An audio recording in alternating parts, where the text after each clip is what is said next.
بسم اللہ الرحمن الرحیم۔ السلام علیکم دوستو، میں ہوں مسٹر شیڈو اور آج یہ ہماری 14ویں ویڈیو ہے۔ اس ویڈیو میں سب سے پہلے ہم آپ کو بتائیں گے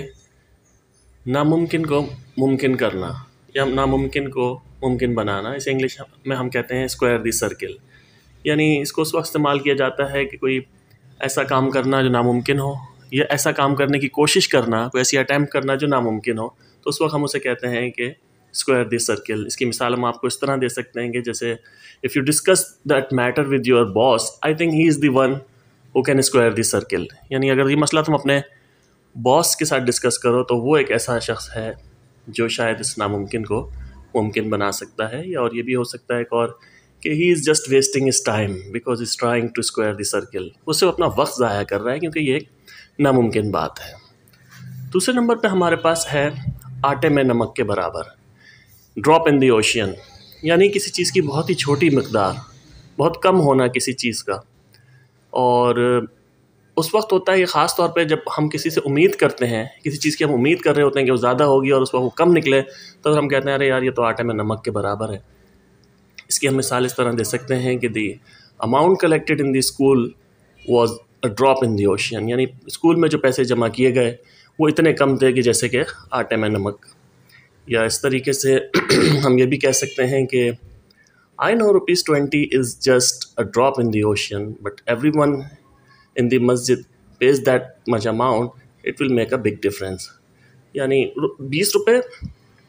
بالکل آٹے میں نمک کے برابر ہیں، لیکن مسجد میں اگر ہر شخص 20 روپے دیتا ہے تو یہ ایک بڑا فگر بن سکتا ہے۔ اسی طریقے سے ہمارے پاس آگے ہے مصیبت برداشت کرنا، یعنی have a rough time۔ کوئی ایسا وقت جو مشکلات کا وقت ہو، مصیبتوں کا وقت ہو، تو اسے ہم کہتے ہیں کہ ہیو اے رف ٹائم۔ جیسے مثال ہم آپ کو اس طرح دے سکتے ہیں کہ we all are having rough time as petrol prices are going very high these days, یعنی ہم سب لوگ اس وقت مشکل وقت گزار رہے ہیں، مصیبت برداشت کر رہے ہیں کیونکہ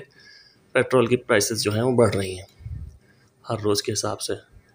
یا اس طرح بھی ہم کہہ سکتے ہیں کہ they may have a difficult and rough time in coming days, یعنی ہو سکتا ہے کہ آنے والے دنوں میں وہ مشکل وقت رکھیں، مشکل وقت آ جائے ان کے اوپر، یا مشکل وقت ان کو برداشت کرنا پڑے۔ آگے ہمارے پاس ہے ایک تیر سے دو شکار، یعنی انگلش میں کہتے ہیں kill two birds with one stone۔ یہ اس وقت استعمال کیا جاتا ہے کہ جب ہم کسی ایک کام کرتے ہوئے دو مختلف نتائج یا دو کاموں کرنے کی کوشش کرتے ہیں۔ اس کی مثال ہم آپ کو اس طرح دے سکتے ہیں کہ I can kill two birds with one stone, don't worry, I will pick up your medicine when I will be going to my office to collect my salary check۔ یعنی یہ کہ میں ایک تیر سے دو شکار کر سکتا ہوں،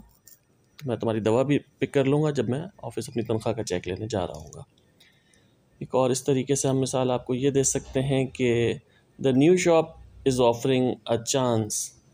to kill two birds with one stone, buy one toy and the get other one free۔ یعنی نئی دکان جو ہے وہ ہمیں یہ آفر دے رہی ہے کہ آپ ایک تیر سے دو شکار کریں، یعنی ایک کھلونا خریدیں اور دوسرا آپ کو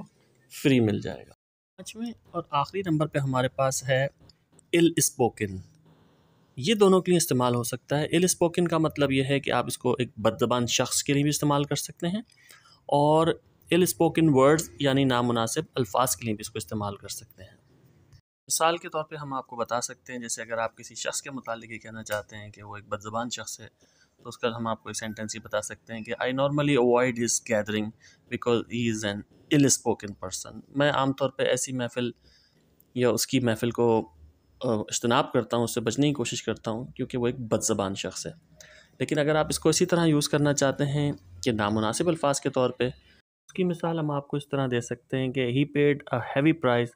for his ill-spoken words against the magistrate، یعنی اس نے ایک بہت بھاری قیمت ادا کی اپنے نامناسب الفاظ کی جو اس نے میجسٹریٹ کے خلاف استعمال کیے۔ تو دوستو، ہم آج کی ویڈیو کو یہیں ختم کرتے ہیں، ایک نئی ویڈیو کے ساتھ، نئی انفارمیشن کے ساتھ پھر انشاءاللہ آپ کی خدمت میں حاضر ہوں گے۔ اس وقت تک کے لیے اللہ حافظ۔